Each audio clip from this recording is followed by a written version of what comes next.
All right, on a getaway day for us, it's a Mailbag Wednesday here on the PHLY Sixers podcast. Don't get many of these, Devon. No, we do not. Presented by Rothman Orthopedics. Make sure you visit rothmanortho.com/PHLY alongside Derek Bodden and Kyle Newbeck. I'm Devon Givens, Bree, President of Basketball Operations, and all of you for a Mailbag Wednesday. Let's have at it as we'll talk about all of these questions right here. We'll give one little news and notes a little bit later that I have written down. And we can rock and roll so we can enjoy the plane ride. Those news and notes are still relevant by the end of the show, Devon. You never know. That Lot can change in an hour. That one will be. I don't think that one's going to change. It's a lot of money, too. We'll talk about it a little bit later in our news and notes segment. Let's get to the first question, Bree, on a Mailbag Wednesday for us here on the PHLY Sixers podcast. Ricky Morris, go get him, Rick. Hello, Rick. Can you see a scenario where VJ Edgecombe becomes the regular starting guard next to Tyrese Maxey this upcoming season? So he means at any point throughout the season? No injury-related stuff. Yeah, obviously. Yeah. Consistent starter. Yes. I'm taking that as consistent starter. I'm going to say yes, but maybe not in the way he's framing it, because he said next to Tyrese Maxey. I could see eventually getting to the point where you send Kelly to the bench and you go Maxey, McCain, or Maxey, Grimes, VJ. It's not perfect, but I think if you're looking for a way to try to get your rookie on the floor and in a starting role, you deal with sort of like the defensive pain that will come along with that, just to try to, expedite his growth process. Yeah, I think that certainly if the question is there a chance? It's yes. Absolutely yes, right? You don't take a kid third overall and say, yeah, we're just content with, we're going to play him 10 to 15 minutes a game and he'll be a bench player the whole year. And certainly when you come out and have the Summer League debut that VJ has, you hear all the good things behind the scenes about him. And frankly, we've heard things about Sixers leadership, Sixers coaching staff, all that heading into training camp in the fall, want it to be more of a, I don't want to say open tryout, but open competition is probably a better way of putting it, for a lot of these roles and a lot of these jobs. I think one of the benefits of Morey and Nurse being under the spotlight this year in a pretty meaningful way is that maybe they're going to say everything's on the table, right? Maybe Nick Nurse gets back into I'm going to try crazy stuff, or I'm going to play young guys. I'm going to, whatever gives me the best possible chance to win. I mean, that maybe we disagree with his method of how he thinks he has the best chance to win. But yeah, I think when you use a pick like they did on VJ, I think there's absolutely a good chance. And frankly, part of the reason they drafted him was because of that fit next to Tyrese Maxey. That was a huge, not the only thing, but it's a huge part of the calculus that just feels like a hand-in-glove fit next to one of the anchors of the organization. Yeah.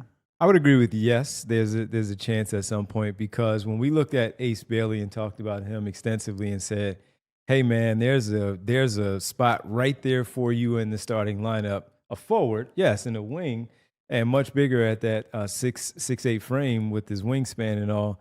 But if you can say that he can do it, and if VJ Edgecombe just shows things at some point during the season coming off the bench, the way that he can play in those multi-guard lineups, those wing lineups where he can fit and slide maybe to the three sometimes because of he can upscale defensively, then why wouldn't he be able to at some point where Nick Nurse says, yep, yeah, this kid, it's time. The kid can start right now, and you throw him out there. So using that Bailey example and seeing VJ Edgecombe playing the way that he could potentially play next to all of them, not just Tyrese Maxey, but the fact that George and Embiid hopefully are on the floor as well and healthy enough, then that should make things easier when you do have that three-guard lineup. And the opportunity for them to run when you have all three of them out there, where you have Grimes filling the lane, Edgecombe also filling the lane, with Maxey running the point. Maybe George is the trail man and Embiid is the super trail man, where you have that secondary break there. Trail man standing at half court. That's right. And saying, oh, I got to get back into the play as that secondary fast break is still going on. There's a lot of, at least right now, possibilities there that you could see some success with him in the starting lineup, with that starting unit. And he will probably be one of your better defenders out there, of course, with George on the wing when you match him up against some of those guys opposite whoever they're playing that night. And I would add one more thing. Like, as much as Nurse took some heat for relying on Lowry, relying on the older veterans the way most coaches do, we also saw with Jared McCain, he had a good training camp, and we were hearing things from not just Nick Nurse, but from people around the team, like, this kid's got a chance to play a big role basically immediately, right? And while that didn't always mean, hey, you're starting regularly, he was getting a lot of time. So, like, and that's a kid that's taken at, pick 16, is a lower organizational priority, had a pretty rough summer league. Like, we were still like, hey, everybody slow down. No reason to panic right now during all that. But it wasn't like he came into camp and was like, oh, yeah, this kid's absolutely going to play from day one. We were thinking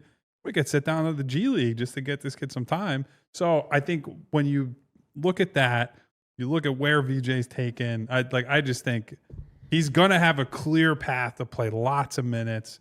Whether that's starting, I don't know, but I think it's a firm yes from all of us on this. Yeah. And look, there's two pathways, right? There is the one I laid out where he takes Kelly Oubre's spot and you go with two shorter guards, one of them being a nominal small forward. And Kelly's not like the highest bar to clear, like good defender, good point of attack defender, gives you a little bit more size. VJ probably gives you as much rebounding, so you're not losing anything in that regard. But Kelly's such a non-shooter that there is a pathway towards him taking that spot. And then there's also a midseason trade where Quentin Grimes becomes a very, very valuable trade chip. And if VJ forces his hand and you've played some lineups with Maxey and Grimes and VJ, and you go, all right, that's not going to work defensively, we've got to balance the roster out, you have the option where you could end up flipping, Grimes and opening up that spot to try to get more of a power forward in that role. So yeah, I think there's multiple pathways to it. It all comes down to if he shows enough to where he is on a pathway early in his career to be an impact player, they will absolutely find a way to get him in that lineup. All right, let's get to the next question here on this Mailbag Wednesday. See what we have. Good start, though, from Rick Morris with the question. Let's see what the next Nice one meeting you at the draft party the other day, too. Ricky, go get him Rick. All right, that's the new go get him Rick. Mike D, 55 underscore. If Grimes is re-signed, how many minutes of three-guard lineups can the Sixers realistically play per game? It's almost the exact question we just had. It's the answer is a lot if Nurse wants to, and I think he does. Yeah. And we've talked about this a lot leading up to the draft, obviously with VJ. I think it's going to be a little more tenable like 2 or 3 years down the road when VJ's put on a little bit of, that adult muscle that I think he's going to have. Like, I think he has a frame that's going to fill out. I think he has a work ethic that's going to help him develop that muscle mass. But right now he's going to be a little undersized to do so. And you don't have a massive wingspan. Like, you're not talking like a 6'10", 6'11" wingspan that would help him maybe overcome some of that height deficit. But if you're talking about Grimes and VJ, who are both around 6'5", 6'5.5", with like a 6'7", 6'8" wingspan, it'll work in some lineups for sure. I'm not sure if it's an everyday starting lineup, and that's something I think you want to evaluate early on. I'm not sure it's a 35 minute per game, but you could certainly get 15, 20 per night out of that lineup. I think that's possible, certainly down the line, but even possibly as soon as this year.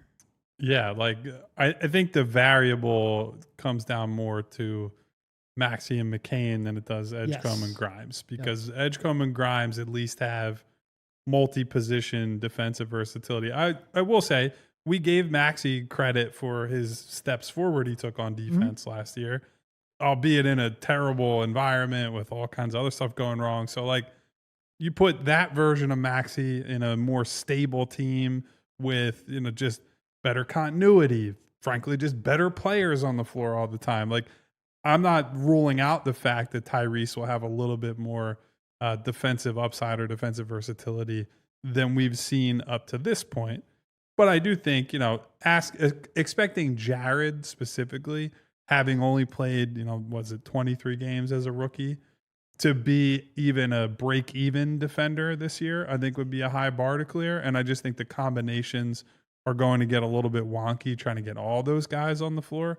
But yeah, like a lot of your best players are guards. So I actually think it would be malpractice if they were not playing the multi-guard looks fairly often. It's just going to be about balancing the size, the shooting, the athleticism with the other guys who are on the floor. I'm also curious too, depending on who the opponent is, how much you do lean in that direction per game, because that might be an advantage for you that night because they are so talented. As you said, you're guard heavy, you have 4 guards that you're invested in, and you want to see what they look like. And if you get some early dividends paid off, you're like, okay, now we can start to get a little crazy with how things look. And it may be a little bit different from what Toronto was because it was more height and length with those.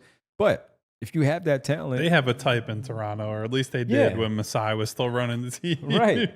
And now somehow, some way you fell into this where we're not worried about now who's going to be able to handle the basketball. You have 4 players that can, well, 3.5 because VJ still needs to improve, but you have 3.5 players that can essentially handle the basketball and do a lot of different things. And when you do have the other 2 in Edgecombe and Grimes with the size at 6'5" to offset the smaller guards, if you will, with Tyrese Maxey and Jared McCain. Yeah, they don't like being called that. I agree. That's why I went with the quote unquote, and Tyrese, don't come after me for that one. Well, and like to that point, I think all these guys are guys who want to defend. Yes. Right? Yeah. Like obviously there are different levels of defender within that group, but Jared is a guy dating back to college and high school, wants to. Tyrese wants to. VJ definitely wants to, and Grimes is a pretty good defender. So like it'll be matchup specific. I think that you hit the nail on the head on that one, Devon. Yep, matchup specific should be fun though to see how those roll out. You did bring up Toronto though, and look, the Toronto archetype was 6'9" with a massive wingspan and can cover ground and can't shoot.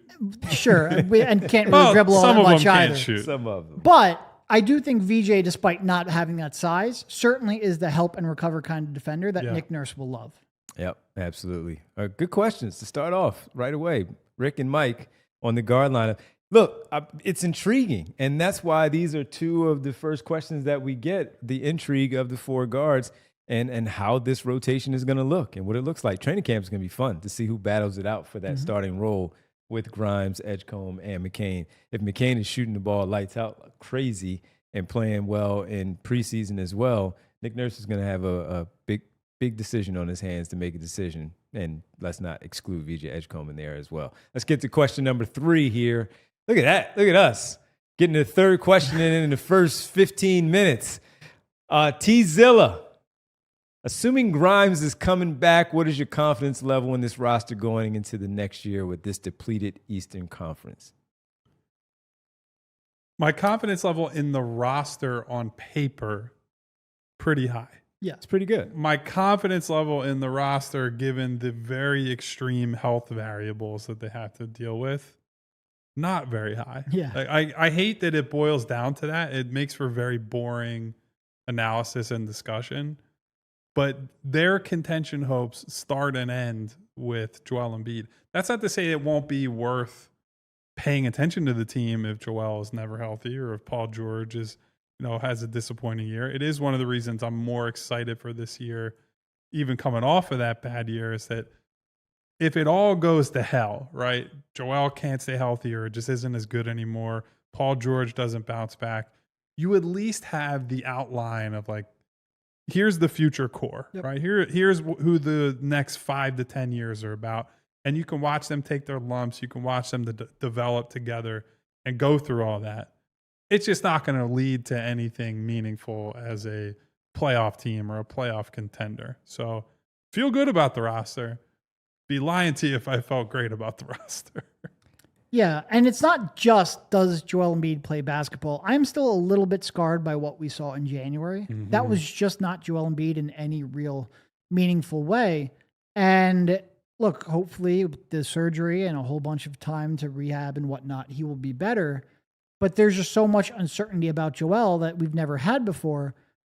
Everyone else, I'm really intrigued by a lot of this roster. And I think what Kyle said there is important because last couple of years, it's been like, well, is it a championship? No, then I don't care. And I think we're starting to turn the corner on that, not just with VJ, but also with Jared as well. Like there are, seasons within the season to watch. There is hope for long-term fixtures of your team beyond just the big fella. And there is some real, I think, development that people are excited to watch unfold. So as long as, knock on freaking wood, you don't lose your injury early in December or whatever it is, like your rookie to an injury like you did earlier in December last year, there is going to be excitement almost no matter what, and I'm very thankful for that. So if they're fully healthy and we look at the tiers of Cleveland, New York at the top, and then you go Orlando, Atlanta maybe because of what they did, then you go, that's the second tier, and then you maybe go Detroit, and then you start to mix in Milwaukee, Boston, Philadelphia, Miami, all these other teams, Indiana, that are still there. If they're healthy, and you look at that team on paper, of course, and you look at the roster, yes, they should probably be at least be in that second tier behind Cleveland and New York. But where are they if Joel is not healthy, but the rest of the roster is healthy, and you do have a bounce-back year from George, and Maxey is still all-star caliber Tyrese Maxey, and the role players are playing their role, they're still in that tier of most likely maybe on the back end of the Indiana, I think they're Boston, probably a lower Miami, tier playoff team. Yeah, where you're still talking playoffs, though, for them. And it still should be fun because we know Tyrese Maxey can play a fun brand of basketball. And if you get the wins, it's much easier to watch with him out there as the lead guy. So I would think that with that roster, we still think they're two different teams if Joel is healthy. But if he's not healthy and everyone else stays relatively healthy for you to go out there and compete, and then what does that mean? What does that look like? A classic high ceiling, low floor team. Yeah. Because if it's the second part of that second roster, we're just saying, all right, can you get to the second round? What do you do? Yeah. How far can you go? If it's Joel, it's still, can you get to the Eastern Conference Finals? Well, first, can you get healthy through one round? Then the second round, can you play another round? But expectations change if Joel is not available in the postseason and it's led by Maxey and George. Even if in a Joel-less scenario, even if you're a low seed playoff team and Maxey just has a good series as you're the undisputed guy, right? Like you're not operating off the Joel Embiid gravity, right? This is the Tyrese Maxey show with Jared McCain, with some help off the bench from Edgecombe, with some Paul George stuff. Like Tyrese as the featured guy, as the undisputed number one guy on the scouting report, and he has a good series, and you put a scare in, one of those teams that's more likely contender. Like I would be okay with that, right? Winning a playoff series would obviously be ideal. Winning the title would be even better. But if it is that scenario, like what I want to see is something that gets debated all the time. Is Tyrese Maxey a guy who can be a true number one on a playoff team and still be successful in that type of setup? Like so at least seeing that would be a fun season, an interesting season. It might not be what everyone wants ultimately, and then that might send you into the offseason with a totally different perspective now going forward because Embiid for the second year, unfortunately, if that, knock on wood, plays out that way, then we're saying, all right, they are really now focusing on this being a Tyrese Maxey team. What does the offseason look like? Great question, though. Great question. Again, 3 good questions to start things off here on this Mailbag Wednesday. When we get back, we keep it going. Question number 4 to find out exactly what we're talking about here. We'll also get to our future, a bright future, a little bit later. Some news and notes, all right here on this Wednesday of the PHLY Sixers podcast, presented by Rothman Orthopedics. All right. Just like your favorite team needs a home court advantage, your home needs a home floor advantage as well. And Empire Tay can help you get it. Empire Tay has flooring experts, dedicated flooring professionals who focus on flooring every single day. We've all been to some of those big box stores, and while they might have a flooring department, the person that's actually helping you with the flooring may have been doing sinks yesterday and could be stocking light bulbs tomorrow. Not very helpful. Empire Today lives and breathes flooring, and they will be with you every step of the way. They're flooring experts, bringing the showroom right to your home. You pick the right flooring and the right colors for your space, so you can see how it looks with your furniture and in your house. You get precise measurements taken and have all of your questions answered, so there are no surprises. With Empire Today, you get clear, upfront, and all-inclusive pricing. Plus, you can schedule installation as soon as the next day. Schedule a free in-home estimate today because some things are just better at home. PHLY listeners can receive a $350 discount when using promo code PHLY. You heard that right, a $350 discount with code PHLY. Restrictions apply. Visit empiretoday.com/PHLY for full details. All right, so I walked into my garage yesterday and it felt like a sauna. I got to tell you, Devon, this Philadelphia heat, especially coming off a cool period, no joke. All right, so here's what I did. I got like 10 bags of ice, and I made myself an ice bath to stay cool instead of turning on the AC. But why wouldn't you just turn on your air conditioning? Well, I was trying to be energy efficient. Go green, go birds, right? And a little power dribble. Make sure I stay away from it. Yeah, but, instead of icing yourself out, you could just check out Pico's energy saving rebates. They've got deals on Energy Star cooling equipment that actually work, and they cut down your bills. Hold on. So no more ice? Unless it's an ice cold beer, Devon, we don't need to talk about ice. That makes a lot of sense. So everybody just head to pico.com/ways to save. They've got tips for everything. Heating, cooling, lighting, you name it. Don't resort to ice like my friend Devon over here. It's like watching Academy Award winners go to work, watching us talk about Pico. If that is not sent to some that'll award, on your future Oscar reel, Devon. It needs to go somewhere between that and the Rothman one. I mean, come on. Hey, well, you might say that we have a bright future, Devon. You could even say, thanks to our friends at Shady Rays, yes, the future is bright. It is bright. Presented by those good people at Shady Rays. You know whose future is bright, Who is everyone? The Summer Sixers and us, because we're going to very sunny and very hot Las Vegas later today. We are going to arrive in time to go to tomorrow's showcase game. The San Antonio Spurs, Dylan Harper against VJ Edgecombe and your Philadelphia 76ers. I have my shades packed. They're in the bag. It is going to be blinding. The future is going to be so bright at that game. I have my shades packed. I'm ready to go. Yeah, it should be a good matchup. First matchup against the San Antonio Spurs. Carter Bryant as well there for the San Antonio Spurs, and you see where the Sixers are. Certainly starting with VJ Edgecombe, but we have a lot of questions about Janai Broome. How's he going to handle that? What happens with Justin Edwards and Adem Bona? Future's bright for the Summer Sixers starting off in Las Vegas. Yeah, can't wait. And here, one of the greatest things about the Sixers having this high pick, we get to see the rest of the top of the lottery guys throughout this summer slate. We don't get the rinky-dink matchups in the second gym. We're getting 2 versus 3, Thomas 3 and Mack, versus baby. 4, 3 versus 6. Like, dude, all kinds of big-time prospect matchups here. Guys that we talked about for what felt like every day for 2 straight months, because it was every day for 2 straight months.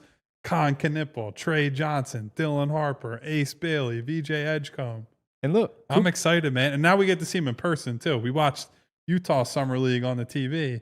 It'll be boots on the ground. First game, though. Well, not first game. Game before the Sixers is Cooper Flagg and the Mavericks versus Bronny James and the Los Angeles Lakers. So we get a doubleheader if we get to the gym fast enough. Those Lakers fans out in Vegas, man, they are something else. I give them their respect. Should be a good time. It'll be a very good time. All right, the future is bright. Again, presented by Shady Rays for the Summer Sixers. Thank you, Shady Rays. We appreciate it. All right, let's get back to the Mailbag Wednesday as we get ready on Getaway Day, heading to Las Vegas, and get ready for the Summer Sixers out there in Vegas. Let's get question number 4 in here. Oh, here's the one that I said, Devon, get your readers out for this one. I think I got it. You sure? I think I might. You go for it. Okay. But I do think I have it. From RM. New member of the Discord who reached out to me to figure out where to submit a question. What up, RM? Thank you to RM. Asks, Harris has paid the tax twice before, but a tax bill that high typically only paid by 4 to 5 teams 20 or so owners refused to pay the tax. I'm assuming Morey has approval to at least sign Grimes to start the year. Question is, do you expect Harris to only pay that tax if the team gets off to a huge start? That's the gist of the question. There's some other stuff after. But Yada yada a little bit, but we got there. Cut it down.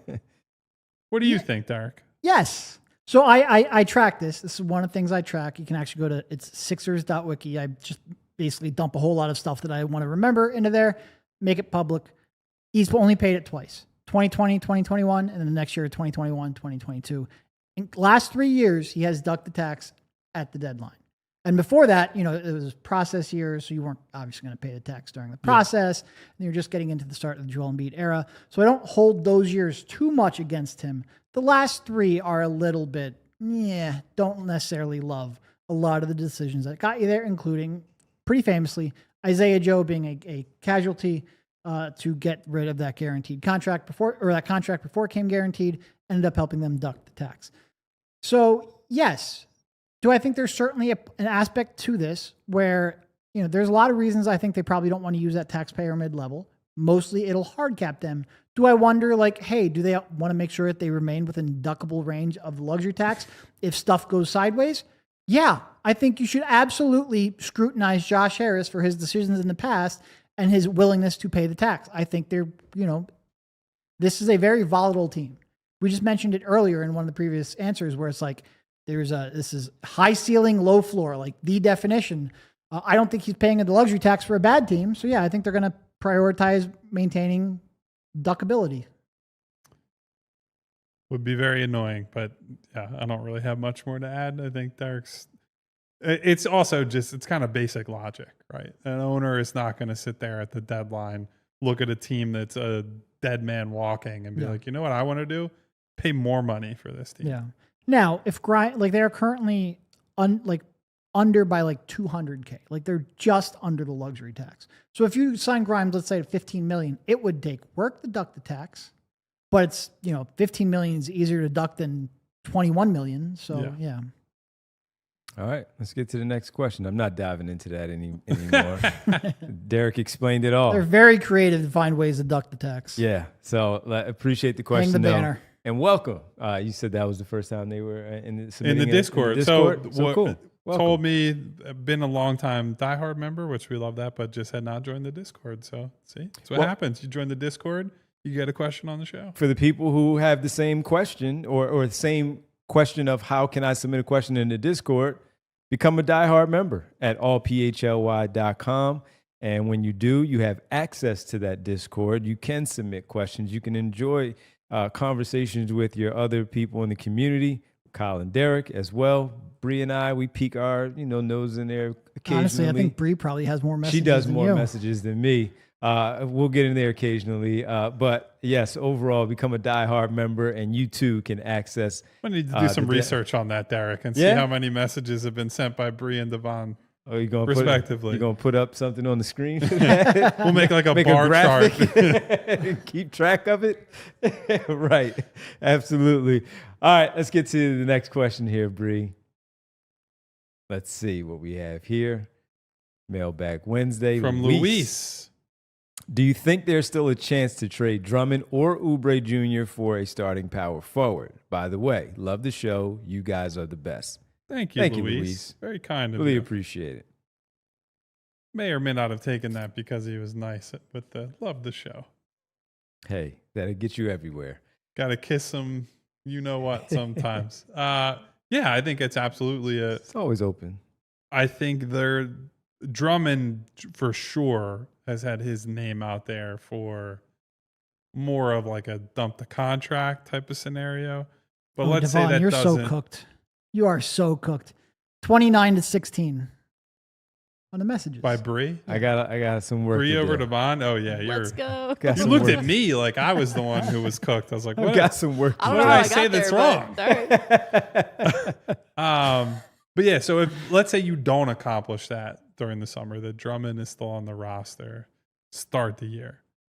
Then it's okay, well, now you're really looking at Drummond and Oubre at the deadline. That's your cleanest path to get a $10 to $15 million a year player, which is in the range of like, that's probably a starting caliber 4 type. Not going to be on the high end, right? That's not going to be an established, like any guy with real upside.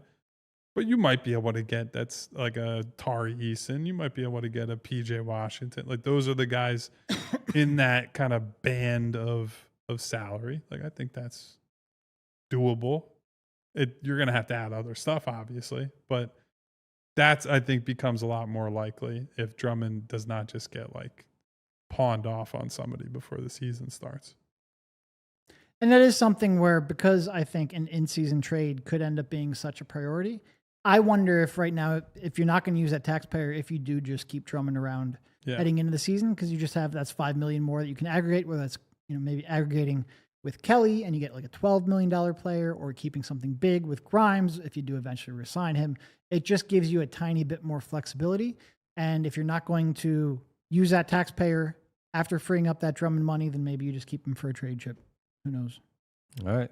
Before we take a quick pause, let's get one more question in before we take a break and see what the next one is. And from that Matthew is Hottenstein, friend of the program. What other cities do you want to see the Summer League play in? I'll go with, has Miami had a summer league? Orlando did. Orlando did. did. Summer league. So Miami has not. Orlando was the definition of only league people were going there. Well, you're only league people were allowed in. Yeah. It was like a real tiny gym. Small gym. Yeah. Yeah. You were like sitting on the sidelines. Yeah. I would nominate Miami. I'm 100% with you, man. And we get to go to that one You too. guys got to think bigger. I'm going international. Adam Silver is all about, hey, I want to expand the NBA's imprint. We're playing global Amsterdam. games. Give me London. Give me Paris. Give me Rome. Give me Barcelona. Wherever we got to go, where it's it's a fun trip. If we go to France, Devon can wear a beret. I'm wearing a beret, no doubt. I'll With be some drinking shades, some red shady wine. Rays, man. Some red wine at a cafe. Pinky out and all of it. Oh, man. I'd be having a grand old time overseas. So I'm going to the beach in Miami on the off days. I'll take you to Barcelona one time. You'll never go to Miami again. That is true. I'm caught in the middle. We'll go to the beach on the Mediterranean. There's palm trees in the middle of the city. Oh, yes. Oh, and in the middle of the summer, too, it'll be nice and delightful. So I can still wear my shady rays there. I hope you brushed up on your Spanish. I have not, but I will. Duolingo Especially time. on the plane. I'm definitely doing that. Yes. Give me one. The extent of my Spanish is cerveza grande, por favor. Aquí, when I know this is where I need to stop. And Tinto de la Casa for the house red wine. I'm busting out. I'm going on the app and I'm like, hold on a second, and trying to answer it that way and saying, "Sí, yes."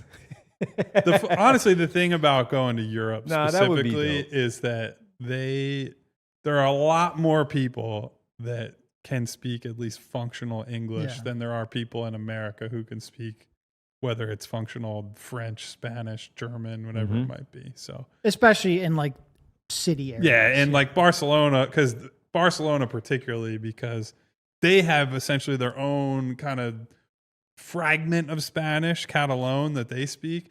And I think because of that, they just kind of understand like, well, not everybody's going to speak that. I might as well pick up some English along the way. Derek, what's the pitch for Miami? I mean, it's just Miami. I mean, it's gorgeous. Miami in the summer, yeah. I don't think it really needs to be a pitch. Like we're on the same page. I'm not anti-Miami. Crowded. It'd be super crowded because it is a destination spot and all that, but we could blend in.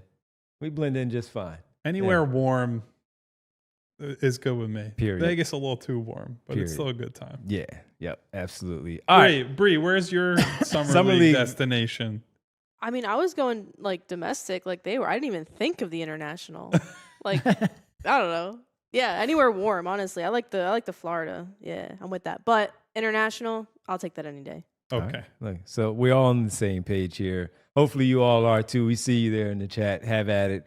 Where would the next summer league destination be for you? All right, let's take a quick break. Our final one here on a Mailbag Wednesday. We come back. We keep it rolling as we discuss these questions from you, our great people, the great family in the community, right here on the Mailbag Wednesday, the PHLY Sixers podcast, Getaway Day, presented by, I'll tell you on the other side. Yes, the good people from Rothman Orthopedics, they are sponsoring us all summer long and including our trip to Las Vegas to cover the Summer Sixers, where we get to go see the games, the practices, have some good interviews. We hope for you. Great content. And that's from our good people in Rothman Orthopedics. And before we left, I made sure, because of my weekend basketball playing with my nephews of 15 and 13, they convinced me out there on the court, and I said, my back is tightened up before I got to go. Got to go see my good people at Rothman Orthopedics. So if you're like me and you're getting ready to head on a plane or a long car ride and you can't sit in that car with that injury that's bothering you, you got to check out our good people from Rothman Orthopedics. And Rothman Orthopedics, year over year, consistently performs among the highest volume of hip, knee, shoulder, and ankle replacements in the country at over 60,000. I am one of those walking people now because they fixed my ankle. My Achilles is back to normal thanks to the good people at Rothman Orthopedics. So if you're like me and you need to get checked out, whether it's your back, your knee, your hip, whatever, or something as serious as the ankle with my Achilles, go check out Rothman. If pain is slowing you down this season, take that first step. Head to rothmanortho.com/PHLY and schedule your appointment today. Rothman Orthopedics, your summer, your mobility, their mission. Once you get a little more active, after you get fixed up, you guys are going to need Mando. Mando is a men's deodorant brand, hyper-focused on keeping every aspect of a man's body smelling fresh and clean. I packed it in the bag. Mando calls out the more colorful parts of men's bodies and protects them. The pits, the belly buttons, the butt cracks, the grundles. All areas of the body are covered by Mando, and their scents are geared towards men with options like bourbon leather, Clover Woods, Mount Fuji, and Pro Sport. You also can just feel comfortable no matter what you need to cover. It's whole body deodorant. It is safe to use anywhere on your body, and it's clinically proven to block odor all day and control odor for up to 72 hours. Baking soda free, paraben free, #1 whole body deodorant in America right now. You got to go to shopmando.com.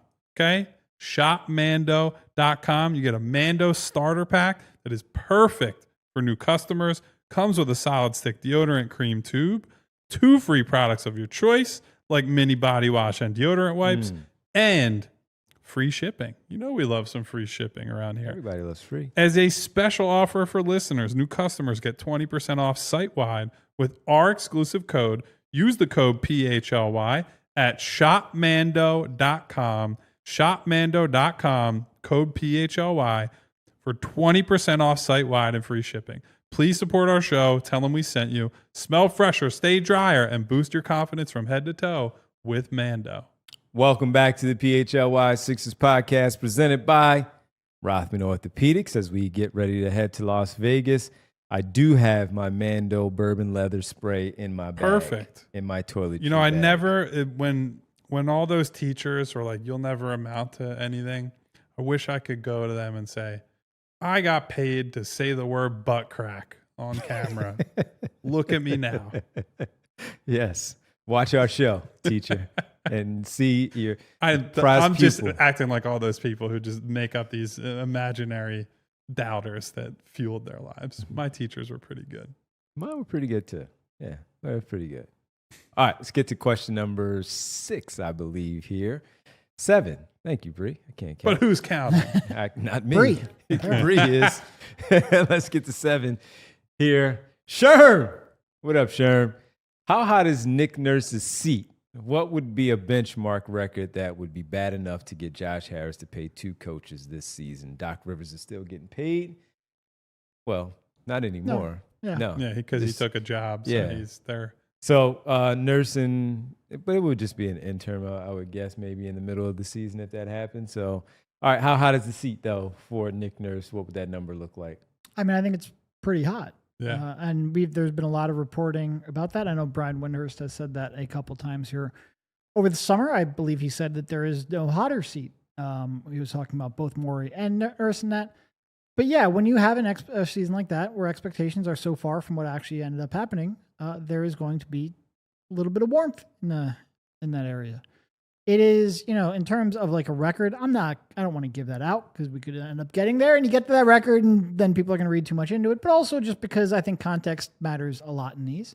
If you have another season like with Joel Embiid and he's out of the lineup so much, you get a little more leeway. It doesn't mean it would be an excuse. It doesn't mean it would absolve you completely and save your job. But I think you get, like, if the Sixers start off 10-16 and Joel Embiid's playing every game, that's a much bigger deal than if they start off 10-16 and Joel hasn't played yet. So I think the context is going to matter. But look, this hasn't been a team that has historically come out and acted quickly and decisively on things like this. So I don't think it's like, remember back with Daryl in Houston and they fired McHale like, what was it, 14 games into the season? It was something fast, like that? yeah. It was real Very quick. quick. I would be surprised if that happens, but I think results need to come this year for sure. Yeah, I would not attach it to any certain number. I think it's more the only way coaches get fired mid-season or when you lose the locker room. Like that's always the biggest driver of that, and if owners just get really impatient, right? And I can't get inside Josh Harris's mind and say, all right, if they're 10-15, that's you pull the ripcord or whatever, right? What I can more closely monitor is what are the players saying after a loss? Yeah. What is the vibe like in that locker room, right? So it would be heavily dependent on what exactly is going on with the team. I cannot give you a number, but the seed is definitely hot. It was 11 games for 11 McHale, games. by the way. Yep. November 2015, 4-7 they were when. Yep. So that was it for that one. So that would be. I mean, look, and during this past season when they were underwhelming, to say the least, early on, we had a show where we did. I think we termed it. Our thumbnail was hot seat for Nick Nurse when we talked about it because we were wondering somebody was going to take the blame. Who was it going to be? And there was some grumbling and some lack of defense. Yeah, There's a man. bunch of stuff going on. Where's the offensive creativity? Yep. What's happening? What is going on? That loss in Denver, man. Oof. Yeah. That was the nadir of the season. Yeah. Run down their throats in transition. The two players only meetings, and they were fast too, very close to each other. And we'll see. Hopefully, hopefully it's not that bad where we have to get into that spot. So we'll see without Nick Nurse, but hopefully they're healthy and we don't even have to worry about that. All right, let's get to the question number 8 here. I'm counting now. There we go. Mr. Put in Work. Yes, I bet you did. Do you think it's possible to package some players in the Clippers pick for Herb Jones? Yeah. One, because who the hell knows what Pelicans management is doing down there. 2, easy to get to the salary number so that you don't have to do a lot of manipulation there. I honestly think one of the impediments would be, I don't know how valuable people see the Clippers pick at this point.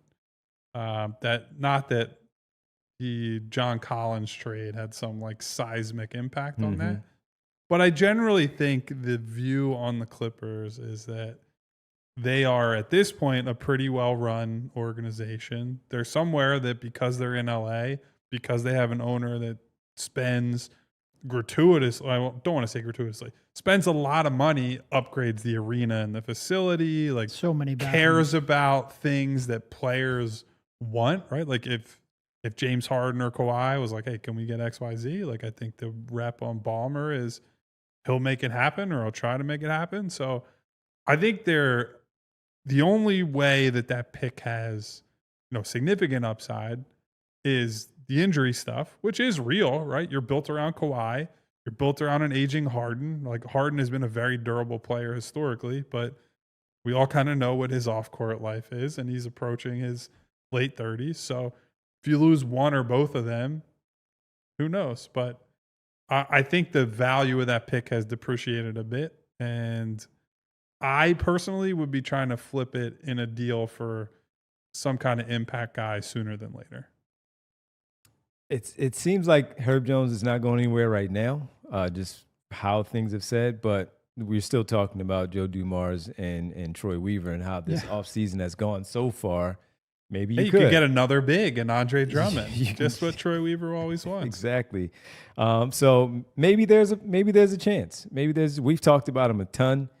Nothing has happened yet. And right now, you would think they're going to try to keep that together after moving on from CJ McCollum and Kelly Olynyk in that one deal. And you get younger with the draft picks, even bringing in Jordan Poole, that you want to see that one through a little bit with Zion and Trey Murphy and see Herb Jones, obviously, and see where Poole fits into that with Messi, Queen, Fears, and the rest of those players that they have behind them. But stranger things when it comes to Troy Weaver and Joe Dumars with how they have already started their tenure there in New Orleans. Well, and plus he's coming up his final year of his contract, right? Or He's he's got got one another more. He's year. got one more, yeah. So they He's might on be a looking really at good deal too. It's on a good deal, but they might be looking at it like we don't necessarily want to pay him his next contract. Yeah. So let's try to get some value for him now while we still Yeah, can. because it's hard to get major value on the On expiring, expiring, but yep. if you give a playoff team, hey, you get 2 playoff runs potentially with this guy, you might be able to get some real stuff for him. Yeah. And you got the expirings of Oubre, and like you said, you want another center? Have at it. Have at Andre Drummond and enjoy it. All right, another one. We have more, Bree? Yeah. Another one. Code Ran. Interesting question for the group. Kyle and Derek.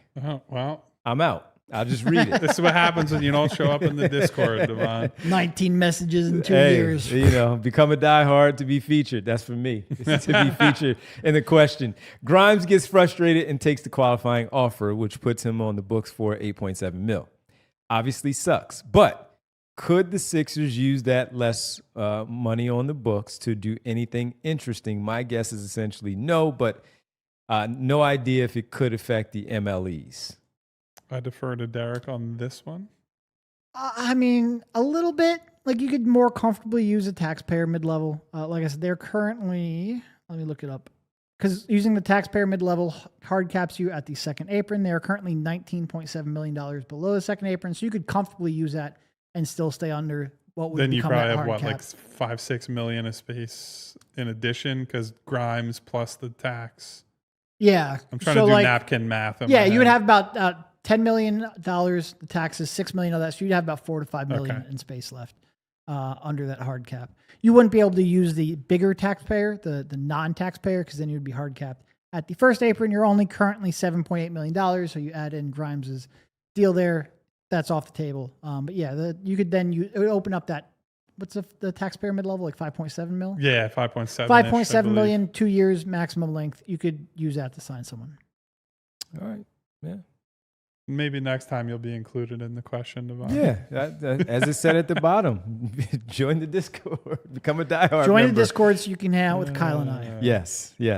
We appreciate the question, though, Code Ran.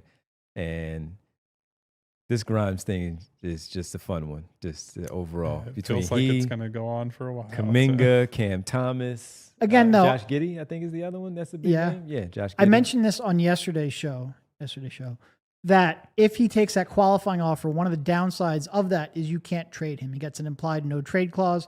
It happens automatically for any veteran who comes back to their previous team on a 1-year deal, which qualifying offer Unfortunately, technically they is. have a bunch of those. They have 2 of them already. Grimes would be the 3rd one. So that would be a major trade chip. And not just because Grimes is a good player, but also that's a significant salary that you could use to salary match. If he takes that qualifying offer, it really limits you on your in-season trade flexibility.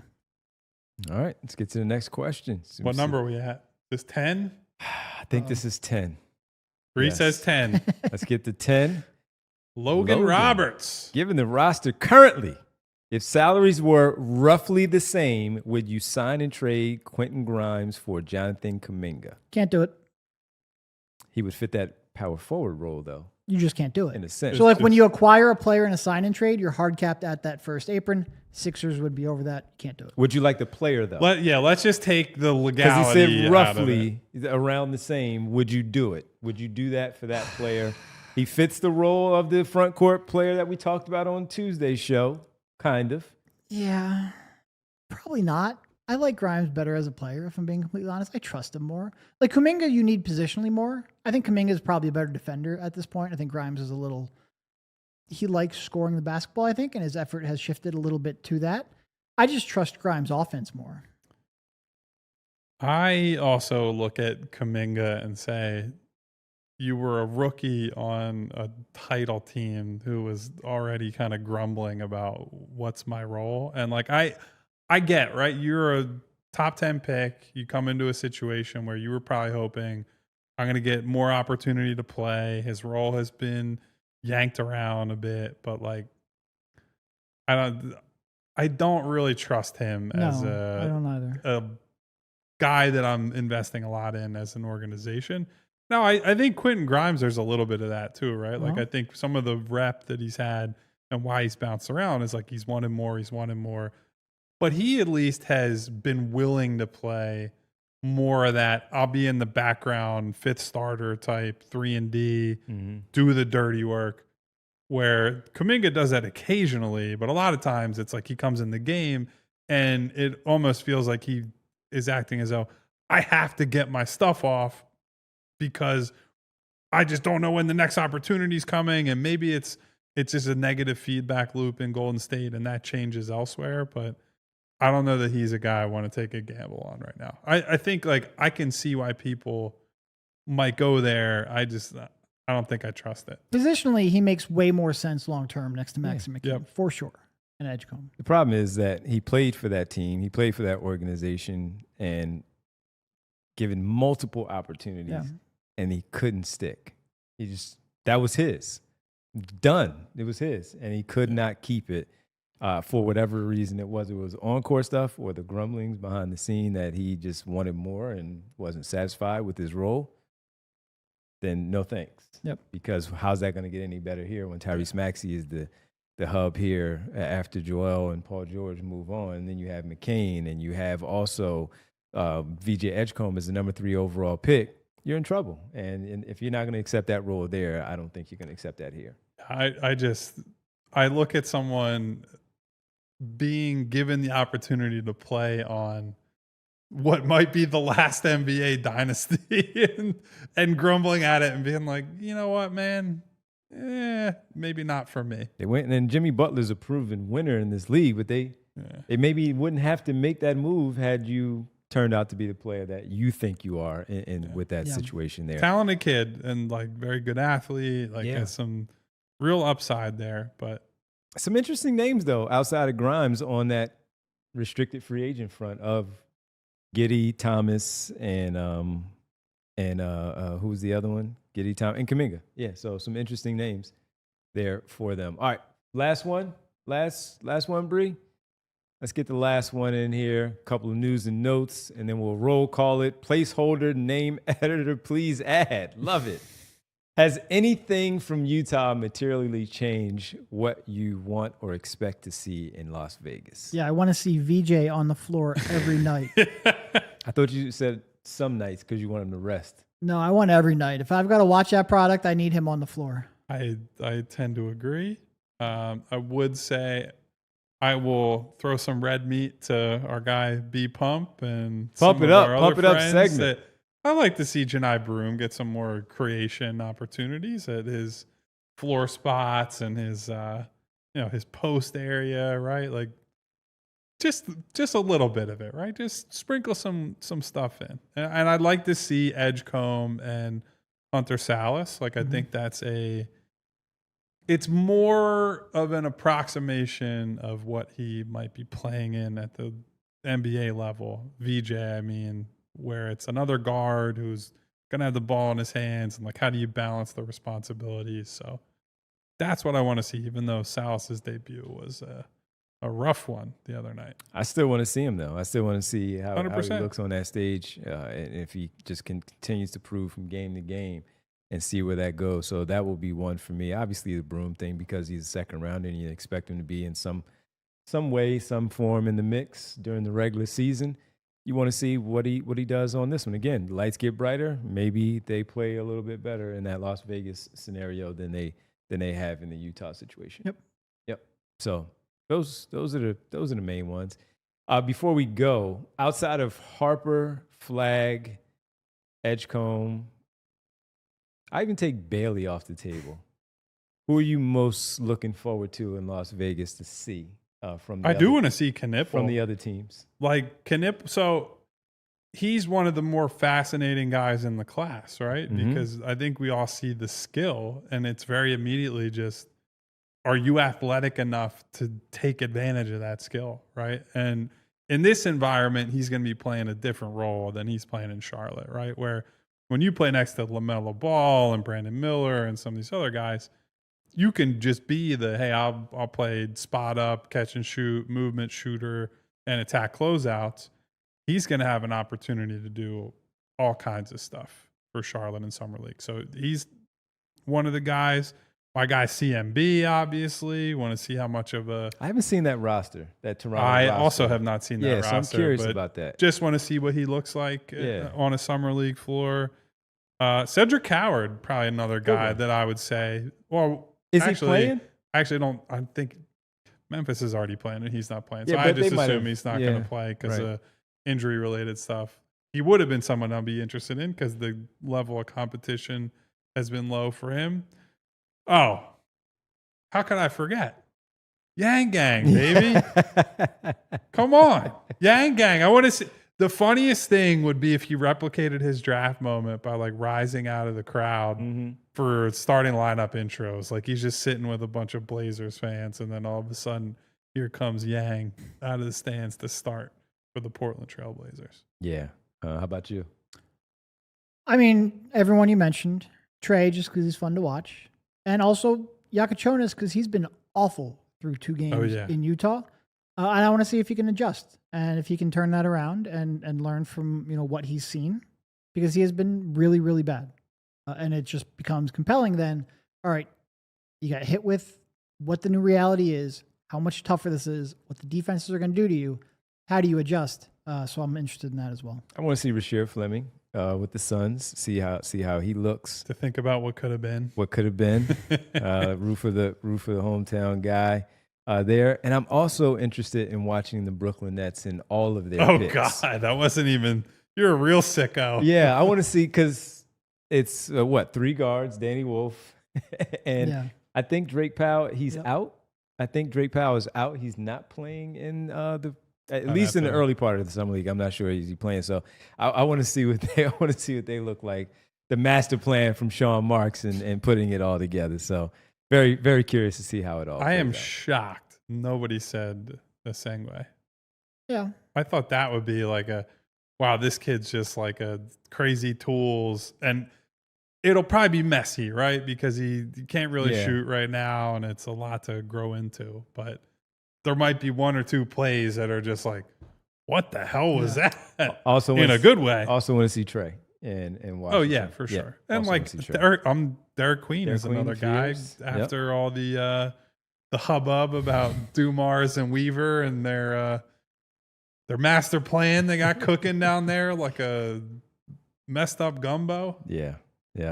All right, quick news and notes, very fast, so we can get out of here on the roll call. Paolo Banchero the other day got a big extension off his rookie deal, 5 years, $287 million. Now Wagner, Suggs, and Banchero locked in as their future guys. Desmond Bane already signed his extension with the Grizzlies. Now with them, expensive group all of a sudden. Yes, they are. Yes, they are. So that one's in the books, and also. Let's see. Shai Gilgeous-Alexander will grace the cover of 2K26. Good for him. So it just keeps rolling on. What a year. What a year. MVP, Finals MVP, signature sneaker, NBA 2K cover. Fantastic year for that guy. And the kids all think he has aura. So what was the number? What was the number that he got on his extension? It was something crazy. Like 380 something? It was in the 3s. Yeah, that's amazing. Yeah. Generational wealth. Yes. And you guys know I think people shouldn't use generational as often as they do. That is generational wealth. 4 for 285. 285. Okay, so Banchero got 287 over 5. Look at that. But 4 for 285. All right, there you go. All right, let's roll call. So we can get on the airplane. Thank you to all our friends, as always. Pump it up. Pump it up. Be pumped. Valhos, my girl Winona, Jess. Hello, ladies. Jay of the Jungle. What up, Jay? I don't know if he's here, but our guy Al, the 2-minute warning. What up, Al? Money Mar. Darkness. Turn the lights down for, I saw when they did the trade for Michael Porter Jr., they had to renounce the rights to Wilson Chandler. Turn the lights down for Wilson Chandler getting renounced. Duck Holiday, What is going on? INS, Prophet One. What up, Duck? Who else we got here? Who else do we have, Devon? We got Malk C10, Marcus Blackstock. We got Mellow 215 Philly. Mellow 3-point. 215 Philly, Ramid. Rick Morse, Go who get was him, also Rick. one of our mailbag questions. Go get him, Rick. Rick Sachs. Yes, Rich P. What up, Rich? Sal. I Gavini. Will. What up, all of you? Thank you to We everybody Duck for Holiday. being there. You got to get the ace I already guys got in. Duck Holiday. Hey, Mom. Get off my back. And thank you to Mom's grandchildren. Yes. Please, on the way out, hit the subscribe button so you get notifications each and every time we go live with that bell icon. And then hit the thumbs up button to say thank you, super producer Bree, for making it all happen. Next time you see us, we will be in Las Vegas Viva for la some Vegas. Summer Sixers basketball. Until then, take care. We'll see you once again, 3 p.m. tomorrow. Don't be late. See ya. We all silly like the